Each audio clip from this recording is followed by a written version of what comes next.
ओम! आप सभी को सादर प्रणाम। आइए अपनी कक्षा को प्रारंभ करते हैं।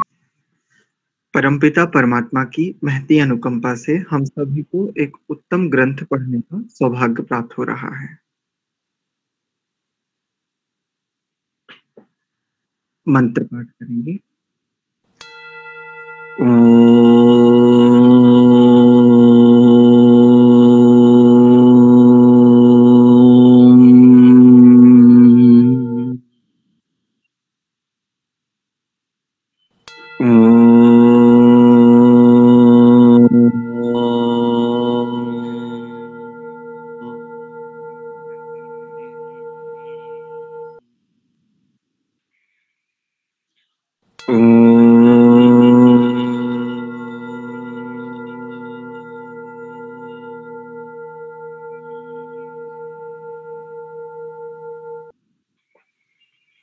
ॐ सहना भवतु सहनौ भुनक्तु सह वीर्यं करवावहै तेजस्विनावधीतमस्तु मा विद्विषावहै। ॐ शान्ति शान्ति शान्तिः। ओम! आप सभी का पुनश्च हार्दिक स्वागत एवं अभिनंदन संस्कार विधि स्वाध्याय की इस कक्षा में। हम संस्कार विधि के यज्ञ नामक प्रकरण पर विचार कर रहे हैं। आज हम शंका समाधान का पक्ष रखेंगे। आगे के स्वाध्याय को अभी हम नहीं बढ़ाएंगे।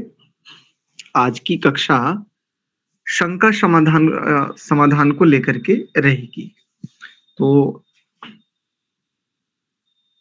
आप लोगों की जो भी प्रश्न शंका आदि हैं उनको हम ले लेते हैं। हम सब मिलकर के एक दूसरे के पास जो भी शंकाएं हैं परस्पर एक दूसरे के समक्ष रखते हुए प्रयत्न करते हैं कि कुछ हम सबके सहयोग से सबके लिए ठीक ठीक समाधान निकले।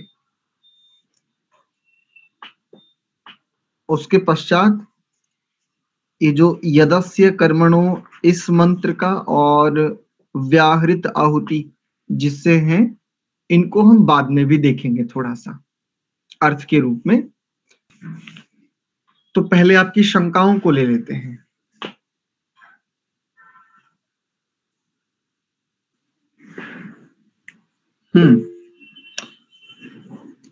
जी कनिका माता जी। हाँ जी, सादर नमस्ते जी। नमस्ते जी। मेरा ये प्रश्न है कि जैसे सुबह जो है सुबह समय का अभाव होता है, वर्किंग है, तो वो 16 मंत्र की आहुति सिर्फ ही दे दें तो उससे हवन पूर्ण हो जाता है। वो 16 मंत्र की आहुति, वो 16 मंत्र कौन से हैं जिनसे हम आहुति दे सकते हैं? जी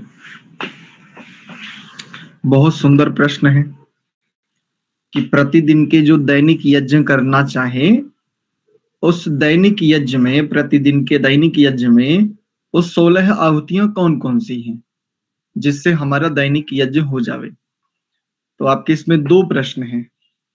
एक तो ये कि 16 मंत्र कौन से हैं, दूसरा ये कि क्या इस 16 मंत्रों से जो आहुतियां दी जा रही क्या ये यज्ञ पूर्ण माना जाएगा। तो एक एक करके हम समाधान पर विचार कर लेते हैं। जी तो नंदन जी 16 मंत्र कौन कौन से लिए जाएंगे? जी ये सबको सादर नमस्ते। इसके लिए आप देखेंगे संस्कार विधि का गृहाश्रम प्रकरण। जी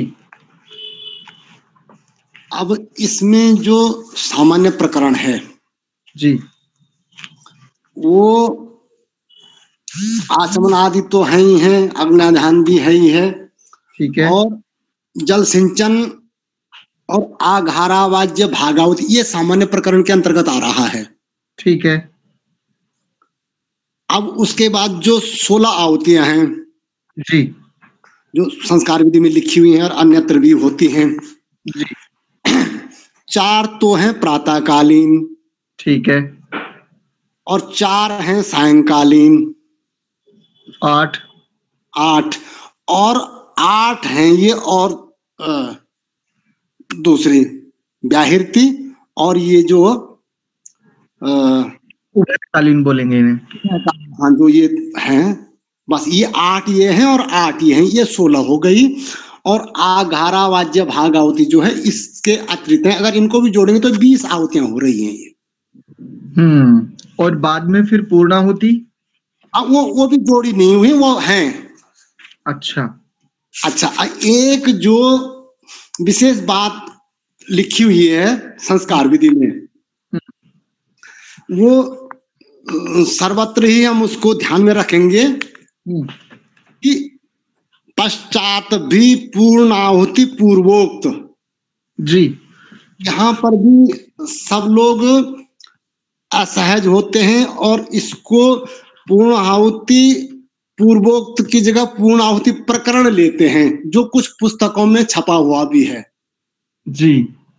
और वहां से इसको और फिर पूर्णाहुति प्रकरण को पूरा लेते हैं, जिसमें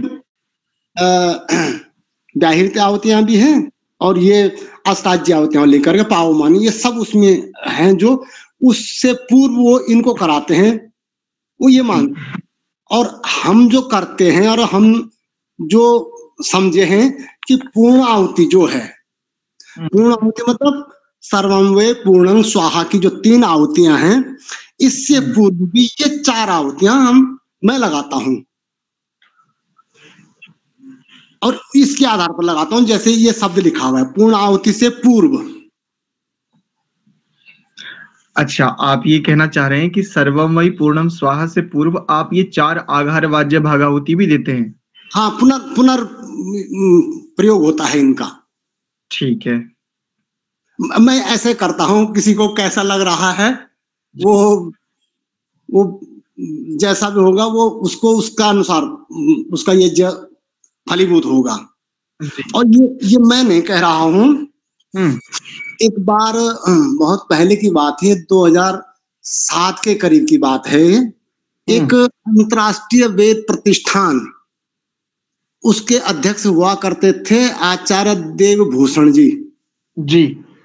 उनका एक शिविर लगा था द्रोणस्थली में। उसमें उन्होंने इस बात को बताया था। वो उनसे जो जितने भी प्रशिक्षु हैं उनके, जी, वो सब ऐसा ही करते हैं। क्या करते हैं? पूर्ण आहुति से पहले इन 4 आहुतियों को लगाते हैं। अच्छा अच्छा। ये देवभूषण जी का भी ये विधान है। दक्षिण भारत के जो हैदराबाद था उनका केंद्र, जी, उनका एक पुरोहित प्रशिक्षण लगा था द्रोणस्थली गुरुकुल में। जो नाम भूल रहा हूं मैं, आचार्य अन्नपूर्णा जी। जी, वो तपोवन में जो कार्यक्रम होगा मार्च में, उसकी वो ये जगह ब्रह्मा होंगी। अच्छा जी। तो वो इस प्रॉपर्टी को पालन करते हैं कि पूर्ण आहुति जहां भी हो रही है, शब्द है पूर्ण आहुति, और उससे उक्त ये 4 आहुतियां। इसको समझने में प्रायः सर्वत्र जो है वो विसंगति आती है। सभी लोग करते हैं इस विसंगति को। जी। जो उनके प्रशिक्षित हैं या मेरा जैसा व्यक्ति, हम ऐसा करते हैं। जी।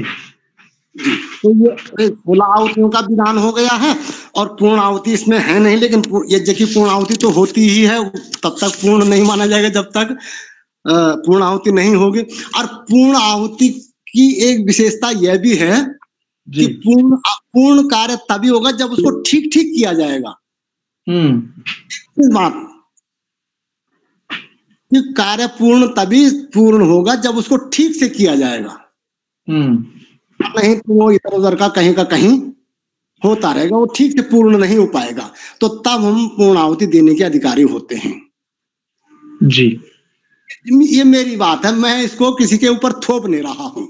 हाँ, नहीं, कोई बात नहीं, हम परस्पर विचार करके आज हमने इसीलिए आगे का विषय नहीं लिया। मैंने कहा आज सबसे पहले एक शंका समाधान रख लेते हैं, परस्पर विचार होगा तो एक निश्चित स्थिति की ओर पहुंच पाएंगे। हाँ, यही बात एक यहाँ पर जब आते हैं ना कि अग्नि ज्योतिरग्नि स्वाहा से आप यज्ञ में अगर आहुति देते तो कुछ लोग बिदक जाते हैं।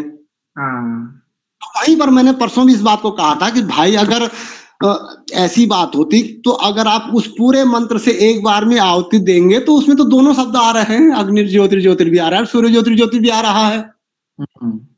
अब वो तो एक ही मंत्र जिसके इसकी 3 आहुतियां बना रखी हैं और अगला मंत्र जिसकी 2 आहुतियां बना रखी हैं। इसको हम वहां भी देख सकते हैं। अच्छा, आपकी ओर से ये पक्ष है कि जो प्रातःकालीन, जिसे हम प्रातःकालीन मंत्र कहते हैं और जो रात सायंकालीन मंत्र कहते हैं, इन दोनों से एक समय भी मतलब दोनों से आहुति देनी चाहिए, ऐसा दे सकते हैं। जो अलग से कर रहे हैं फिर वो इनको नहीं देंगे। हाँ, एक बात और विशेष कहना चाहता हूं मैं कि अगर जिनका संकल्प है कि हम दोनों समय यज्ञ करेंगे तो वहां पर वो प्रातः काल की प्रातः काल कर सकता है और सायंकाल की सायंकाल कर सकता है। और अगर एक ही समय में जिसको करना होता है तो वो इन दोनों समय की आहुतियों को एक समय देने में कोई अपराध मुझे नहीं लगता। ठीक है, ये व्यवहारिक भी है। किंतु यहाँ पर एक प्रश्न आ रहा है फिर जी, मैं कनिका जी की ओर से ये प्रश्न कर रहा हूँ, ये मेरा स्वयं का भी प्रश्न है। यदि हम मान लीजिए दोनों समय यज्ञ करना चाहें, प्रातः सायं, और सायंकालीन वाली आहुतियों को यदि हम हटा दें, क्योंकि सायंकाल वाला सायंकाल करेंगे, तब 16 मंत्र की गणना किस प्रकार पूरी होगी? तब नहीं होंगे, तब उतनी रह जाएंगे।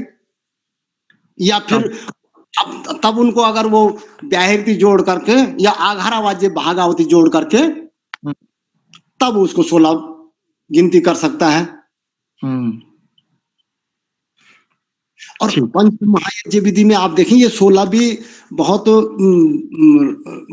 दृढ़ नहीं है। अगर पंच ये महायज्ञ विधि उठाएंगे आप अभी तो उसमें तो 14 ही आहुतियां हैं। ठीक है, रुकिए तनिक, आपके इस बात को भी यही सबके समक्ष साझा भी किए लेते हैं जी। ठीक है। अथ द्वितीयो अग्निहोत्रो देव यज्ञ प्रोच्यते, ये यहां से प्रारंभ करते हुए आगे बढ़ते हैं। ये कुछ भूमिका के रूप में वही कैसे कैसे करना है, घृत आदि को छान लेवे, ऐसा ऐसा यज्ञ कुंड होना चाहिए, ये जल ये पात्र होने चाहिए, घृत को गर्म करके छान लेवे, कस्तूरी केसर आदि वो उसमें मिला लेवे, ये सारी बातें हो गई। जी नमस्ते माता जी। अब यहां से देखिए, अथाग्निहोत्र होम करणार्थ मंत्राः, ये तो प्रारंभ सूर्य ज्योति से कर रहे हैं जी। यहाँ तो सामान्य प्रकरण का कोई विधान है ही नहीं इसमें।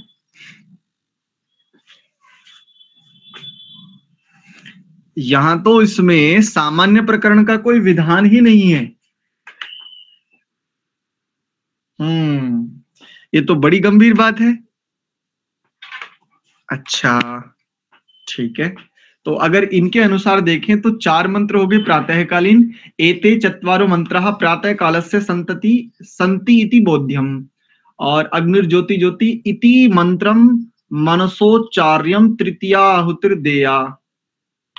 ठीक है, एते सायंकालस्य मंत्रा संति इति वेदितव्यम, ऐसा जानना चाहिए। अथोभयोः कालयोः अग्निहोत्रे होम करणार्थाः समाना मंत्रा, ये दोनों से समान है। और ये यहाँ पर होते होते सर्वम वै हे जगदीश्वर यदि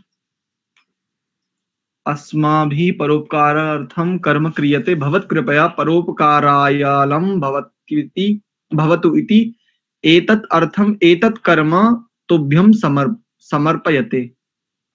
एवं प्रातः सायं संध्योपासन करण अनंतरम एतैः मंत्रैः होमं कृत्वा अग्रे यावत् इच्छा तावत् गायत्री मंत्रेण स्वाहान्तेन होमं कुर्यात्। अग्नये परमेश्वराय जलवायु शुद्धिकरणाय च होत्रम हवनं यस्मिन् कर्माणि क्रियते तदग्निहोत्रम। सुगंधि पुष्टि मिष्ट बुद्धि वृद्धि शौर्य धैर्य बल करैः रोग नाश करैः गुणैः युक्तानां द्रव्याणां होम करणेन वायु वृष्टि जलयोः शुद्ध्या पृथ्वीस्थ पदार्थानां सर्वेषां शुद्ध वायु जल योगात् अत्यन्तोत्तमतया सर्वेषां जीवानां परम सुखम भवत्येव। अतस्तत्कर्म कर्तॄणां जनानां तदुपकारतया अत्यंत सुख लाभो भवति। ईश्वर प्रसन्नता च इति एतत्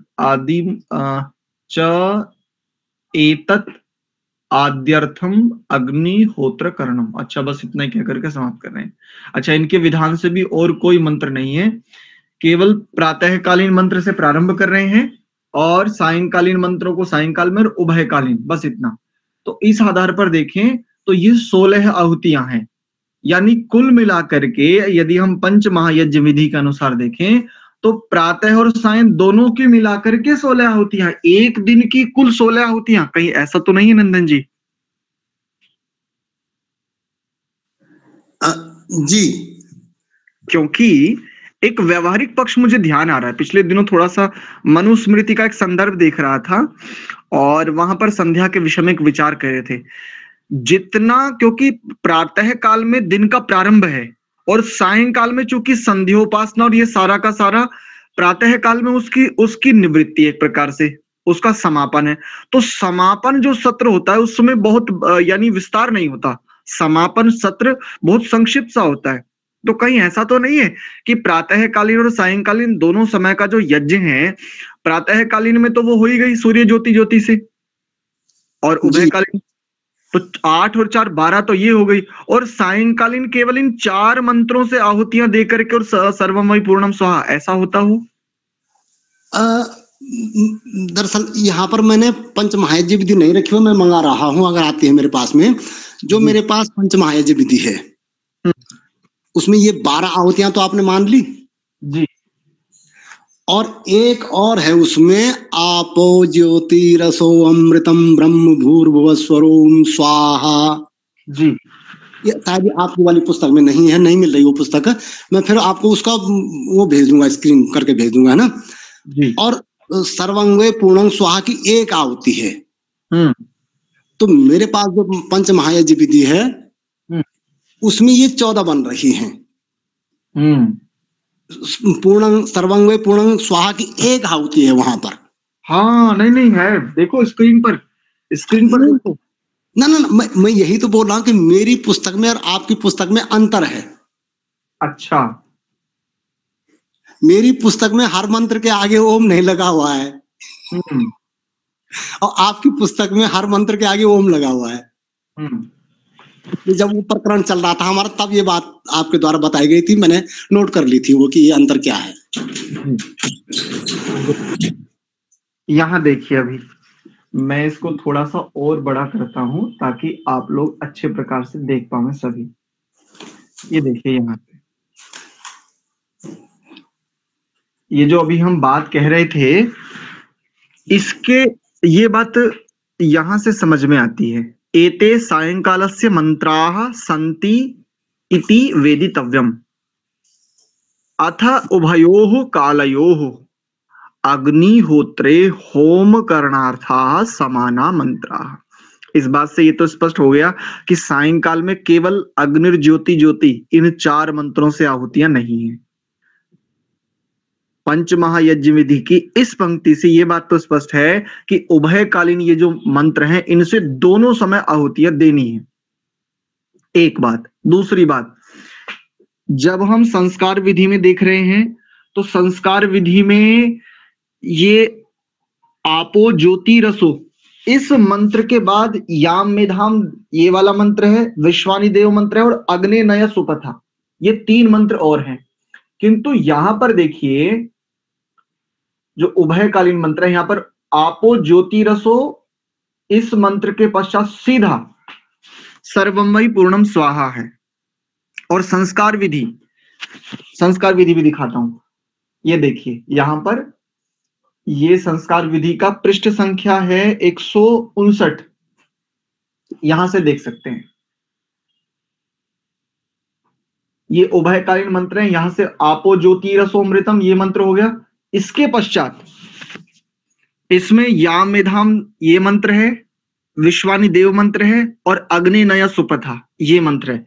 इसके पश्चात तब जाकर के पूर्णाहुति आदि का कोई प्रकरण प्रारंभ होगा। ये यहां से देखिए, ऐसे 8 आहुति देके सर्वमयी पूर्णम स्वाहा इत्यग्निहोत्र विधि संक्षेप्तः समाप्ता। यहां पर ये कह रहे हैं संस्कार विधि के अंतर्गत यदि हम देखें, मेधाम देवगण, विश्वानि देव और अग्निनया ये 3 मंत्र अधिक हैं अग्निहोत्र में। ठीक यही बात को यदि हम उभयकालीन प्रकरण में पंच महायज्ञ विधि के अंतर्गत देखें तो वहां पर आपो ज्योति इस मंत्र के पश्चात सीधा सर्वमयी पूर्णम स्वाहा ये जी जी वही यही कह रहा जी। तो आपकी चूंकि ये नीचे देखिए सर्वमयी पूर्णम स्वाहा, ठीक है। चलिए, तो अब माता जी के लिए कुछ समाधान की ओर बढ़ते हैं। माता जी के 2 प्रश्न थे, यज्ञ पूरा हो जाएगा क्या इन 16 आहुतियों से? और वो जी एक बात मैं और जोड़ दूं। हाँ जी।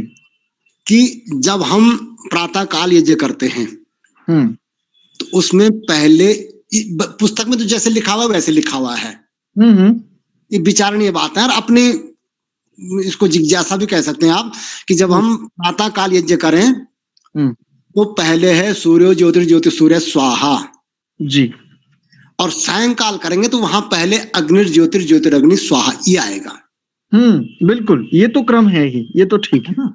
हाँ, और माना अगर हम एक समय कह रहे हैं तो वो जो समय है, अगर सायंकाल कर रहे हैं एक ही समय कर रहे हैं तो वहां पहले अग्नि ज्योतिर्ज्योतिरग्नि स्वाहा फिर सूर्य ज्योति सूर्य स्वाहा। अगर प्रातः काल कर रहे हैं तो पहले सूर्य ज्योति सूर्य स्वाहा और फिर अग्नि ज्योतिर्ज्योतिरग्नि ये आ जाएगा। बिल्कुल ठीक, ये बिल्कुल एकदम बढ़िया व्यवहारिक बात है। बात और आपको जानकारी में आ जाए सब लोगों की जी कि प्रातः सायंकाल, पहले सायंकाल और प्रातः काल दोनों समय का मिल करके एक यज्ञ पूरा होता है। ठीक बात में गलत नहीं नहीं, बिल्कुल ठीक है, बिल्कुल ठीक है। यहां से एक बात और स्पष्ट करता चलता हूं मैं भी, ये मतलब जो मेरे व्यवहार में है, प्रायः करके जिन आर्य समाजों आदि से हमने ये यज्ञ का प्रशिक्षण लिया और जिन जिन आचार्यों से, उनमें से कुछ आचार्यों के इस यज्ञ नामक स्थिति में एक बात देखने को मिली, जो एक समय यज्ञ कर रहे हैं, दिन का एक ही समय यज्ञ कर रहे हैं। वो क्या कर रहे हैं, प्रातः काल की बेला में मान लीजिए उनका यज्ञ है तो सूर्य ज्योति ज्योति ये हो गया, और इसके ठीक उपरांत अग्नि ज्योति ज्योति ये हो गया, और इसके पश्चात ये जो उभयकालीन भूरग्नय प्राणाय स्वाहा इनसे देते हैं। एक तो ये पक्ष है। एक और दूसरा पक्ष है। दूसरा पक्ष ये है कि आप यदि प्रातः काल में ही, प्रातः काल की वेला में ही दोनों समय का यज्ञ कर रहे हैं तो एक विधान ये भी है, इस पर भी हम विचार कर लेते हैं कि प्रातः काल की जो आहुतियां हैं सूर्य ज्योति, इसके पश्चात आप उभय काल की आहुतियां देंगे, पहले भूरग्नय प्राणाय भूर्वायव इत्यादि। ऐसा करने के उपरांत फिर आप सायंकालीन यज्ञ को पूरा करेंगे, अग्नि ज्योति ज्योति और उसके पश्चात फिर भूरग्नय प्राणाय स्वाहा भूर्वायव इत्यादि। ऐसा तो ये 2 विधान मिलते हैं। ऐसा है। आप में से जो यज्ञ करते कराते हैं इस बात से वो परिचित होंगे, बहुत सारे आचार्यों के द्वारा भी यही प्रशिक्षण दिया जाता है। किंतु यहाँ पर एक विचारणीय बात यह है, अभी हमने आपके समक्ष वो पंक्ति भी आपके समक्ष साझा कर देते हैं। यहां देखिए ऊपर, एते सायंकालस्य मंत्राः सन्ति इति वेदितव्यम, ऐसा कह करके अथ उभयोः कालयोः अग्निहोत्रे होम करणार्थाः समाना मंत्राः। ये दोनों समय में, दोनों जो प्रातः और सायंकाल का अग्निहोत्र है, उनमें दोनों समय में इन मंत्रों से आहुतियां दी जानी चाहिए। उनके समक्ष आप ये विनम्रता से एक प्रश्न रख सकते हैं, आग्रह नहीं करना, विधान को भी देख लेते हैं और उनके समक्ष एक निवेदन भी ये करना। जब दोनों समय उन्होंने लिखा है और दोनों समय के यज्ञ को आप एक ही वेला में कर रहे हैं, तो आप एक समय की उभयकालीन आहुतियों को कैसे उपेक्षित कर सकते हैं? भाई प्रातः काल का जो विधान है और सायंकाल का जो विधान है, ये दोनों विधान मिलकर के तब जाकर के आपका एक दिन का यज्ञ पूरा हुआ। यदि आप अपने पूरे दिन के यज्ञ को किसी एक ही वेला में करना चाहते हैं, या तो प्रातः काल की या तो सायंकाल की, कुछ मध्याह्न काल में भी कई बार ऐसी स्थितियां बन जाती हैं कि मध्याह्न काल में भी कई बार ऐसा यज्ञ करना पड़ता है, यात्रा आदि के कारण बाहर से आए हैं, कुछ ऐसी स्थितियां। किंतु जिस भी वेला में कर रहे हैं, पहले एक वेला का तो यज्ञ पूरा करने के उपरांत ही तो दूसरी वेला का करेंगे। ये 8 आहुतियां या ये जो उभयकालीन आहुतियां हैं, इनकी कटौती करके पहले तो मुझे ये नहीं समझ में आता कि कौन बड़ी संपत्ति वो एकत्रित कर लेंगे, कितनी बड़ी सुरक्षा कर लेंगे, क्या बचा लेंगे, और कटौती कर क्यों रहे हैं। बस ऐसे ही ये प्रश्न जो ऐसा करते हैं उनसे पूछें। अब विधान की तरफ, प्रातः काल में सूर्यो ज्योति यहां से प्रारंभ करेंगे, उसके पश्चात उभयकालीन मंत्रों से आहुतियां देंगे। यदि प्रातः काल में ही सायंकालीन यज्ञ भी कर रहे हैं, फिर अग्नि ज्योति से प्रारंभ करेंगे और फिर उभयकालीन आहुतियां देंगे, तब जाकर के हाँ सर्वम वही पूर्णम स्वाहा, यज्ञ की पूर्णता, इसके लिए जो सर्वम वही पूर्णम स्वाहा की जो आहुतियां हैं, ये एक ही बार होंगी। नंदन जी, यहां तक मैं ठीक हूं? बिल्कुल बिल्कुल ठीक बात कह रहे हैं आप। ठीक है। अच्छा, एक और बात, अब सामान्य प्रकरण को ले लेते हैं, क्योंकि 2 ग्रंथ हैं यज्ञ को लेकर के, महर्षि जी के 2 ग्रंथ हमें मिल रहे हैं। अब इन दोनों के मध्य एक सामंजस्य हमें बैठाना होगा। अब सामान्य प्रकरण को इसमें थोड़ा सा जोड़ लेते हैं, क्योंकि संस्कार विधि को हम उपेक्षित नहीं कर सकते। सामान्य प्रकरण की दृष्टि से जो यहां पर एक बात थी,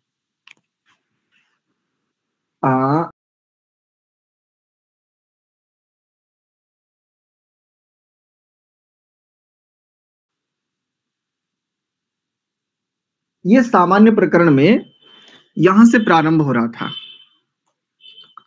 ऊपर जल प्रसेचन आदि के उपरांत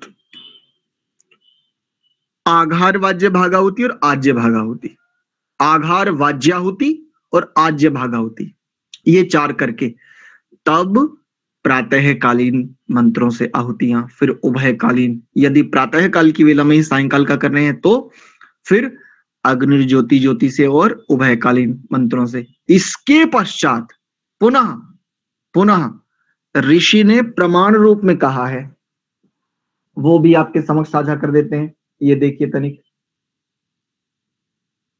ये यहां देखिए, प्रधान होम अर्थात जिस जिस कर्म में जितना जितना होम करना हो, पश्चात भी पूर्णाहुति पूर्वोक्त 4 देवें। 4 तो ब्रैकेट में कर दिया, कौन सी? आघार वाज्य आहुति था और भागाहुति था, तो दोनों को मिलाकर के क्या कर दिया? आघारा वाज्य भागाहुति, दोनों की एक पद बना दिया, समस्त पद कह लीजिए। पूर्वोक्त, पूर्व में उक्त पूर्णाहुति से पूर्व 4 आघार आज्याहुति देवें, अर्थात पूर्णाहुति करने से पूर्व ये 4 आहुतियां देवें, तत्पश्चात पूर्णाहुति देवें। ये एक सामान्य यज्ञ का विधान है। नंदन जी, यहां तक ठीक है? जी हाँ, ठीक है। नहीं, ठीक में कुछ है झूल झाल, रखिए। अच्छा, मेरा कहना ये है ना कि आप जो जाहिर की आहुतियां दे रहे हैं, वो प्रातः काल के भी बाद दे रहे हैं और सायंकाल के बाद भी दे रहे हैं। हम उनका पुनर्प्रयोग नहीं कर रहे हैं, हम दोनों को एक साथ देने के बाद फिर उनको दे रहे हैं। नहीं, मैं व्याहृति आहुतियों की बात नहीं कर रहा हूं।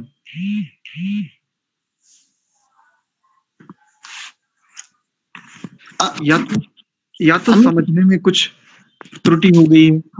अब मैं जो करता हूं, मेरा अगर प्रातःकाल हो रहा है तो पहले प्रातःकालीन, सूर्य ज्योतिर्ज्योति सूर्य स्वाहा। फिर सायंकालीन अग्नि सूर्य अग्नि स्वाहा, 4 और 4 8। और ये 4 हो गई उभयकालीन भूरग्नये प्राणाय स्वाहा। और 4 ये हो गई आपो ज्योति रसोमृतम याम मेधाम ओम विश्वानिदेव और अग्निनय सुपथा। ये 16 हो गई मेरी पूर्ण आहुति। इस अगर पूर्ण आहुति लेंगे तो 3 तो ये पूर्ण आहुति की हो गई हैं और 4 ये हो गई हैं फिर आघार आवाज भाग आहुति। तो 16 4 20 और 3 23 आहुतियां ये रोज की होती हैं।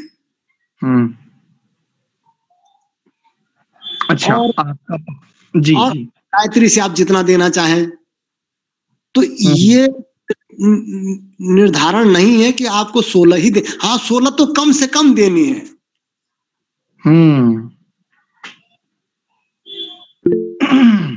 जी जी जी जी रामपाल जी। नमस्ते जी, सबको नमस्ते जी। जी आचार्य जी, यदि ये तो नंदन जी ने रख दिया जी, और हम तो जी जो करते हैं वो तो समीक्षा तो आप करेंगे जी। जैसे प्रातःकाल करते हैं जी, सायंकाल तो करते नहीं, प्रातःकाल सायंकाल के दोनों। और दोनों जैसे नंदन जी ने अभी बताया था या आपने बताया था, ये पूरी आहुति लेके भूरग्नि तक सारी लेके जी, और वो यामी धाम और विश्वानी देव अग्नि न सुप्रथा तक पूरी करते हैं जी। फिर इतनी ही वो कर देते हैं जी।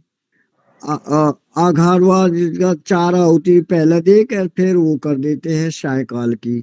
उसके बाद में फिर ये दश कर्मणा वाले नहीं, उससे पहले भी फिर आघारवाद ये अग्नि स्वाहा, सोमाय स्वाहा, प्रजापति स्वाहा, इंद्राय स्वाहा और फिर भूरग्नि स्वाहा, वो सारे फेर ले लेते हैं। फिर उसके बाद में घृताहुति हो जाती है या दश कर्मणा वाली। फिर प्रजापति वाले और भूर्भुव वाले मंत्र लेते हैं। फिर अष्टाध्यायी आहुतियां होती है जी भाई यहाँ ये पूरा करके उसके बाद में आते हैं ये गायत्री मंत्र और विश्वानी देव। जी हम तो पूरा ही करते हैं जी, क्योंकि जब इतना उपक्रम जोड़ते हैं जी भगवान की दया से टाइम लगाते हैं जी। बहुत बढ़िया। हाँ, क्योंकि जब इतना हम जोड़ रहे हैं तो कुछ न कुछ इतना तो करें भाई, कुछ इसमें भौतिक लाभ भी हो सब जीवों को, प्राणियों को, तो उसकी समीक्षा कीजिए। इसमें क्या त्रुटि है आचार्य जी? जी देखिए, मुख्य सबसे पहले इसमें एक बात कहूंगा, मुख्य है कर्म। सबसे पहले मुख्य है कर्म। उस कर्म का ठीक विधान हम तक कितना पहुंचा है, इस बात को समझने के लिए हम विचार कर रहे हैं। तो कोई ये कर लेना चाहिए या इसमें कुछ छोड़ दें जी? अभी अभी अभी अभी अभी अभी आता हूं इसके ऊपर भी।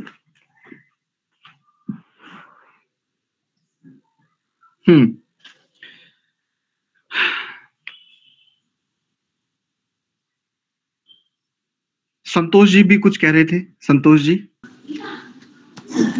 आचार्य जी, जैसे हम लोग नमस्ते जी। सुबह जैसे मैंने दोनों जैसे जो हम लोग आहुति देते हैं सुबह और शाम, जैसे ज्योति ये वाला, तो हम लोग दोनों समय की अलग अलग आहुति देंगे कि मैंने एक बार आहुति देने के बाद वो पूर्ण हो जाएगा वैसा? ठीक है, आपका भी यही प्रश्न है। ठीक है, आते हैं आपके प्रश्न पर। रामपाल जी की ओर से जो अपनी ओर से बताया कि हम ऐसा ऐसा करते हैं, संतोष जी की ओर से भी यही प्रश्न है, और नंदन जी और हमारे मध्य जो वार्ता हुई है इसमें एक बात निकल करके आ रही है। जी जी जी। हाँ ठीक है। हमारे सामने प्रश्न ये है, एक रूपता होनी चाहिए। हम लोग ऋषियों के अनुगंता हैं। एक सरल शब्द हम सब अपने लिए प्रयोग करते हैं, आर्य। तो जो आर्य लोग हैं उनके द्वारा की जा रही क्रियाएं, उनमें एक रूपता तो होनी चाहिए, ये बिल्कुल ठीक बात है।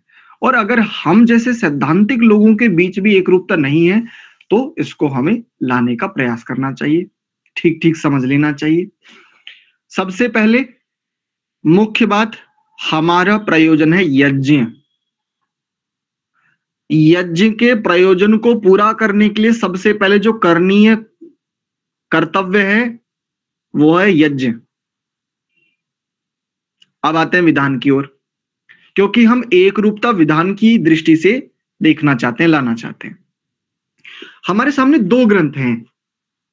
3 ग्रंथों में यज्ञ को लेकर के ऋषि ने कुछ बातें की हैं, थोड़ी सी सत्यार्थ प्रकाश में, थोड़ी सी बातें विधान के रूप में, मुख्य रूप से संस्कार विधि और पंचवाह यज्ञ विधि में विधान के रूप में यहां मिला है।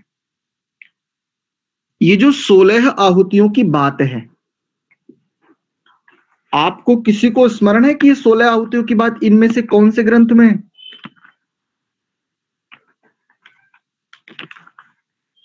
क्यों जी? ध्यान नहीं आ रहा, देख पढ़ा तो है।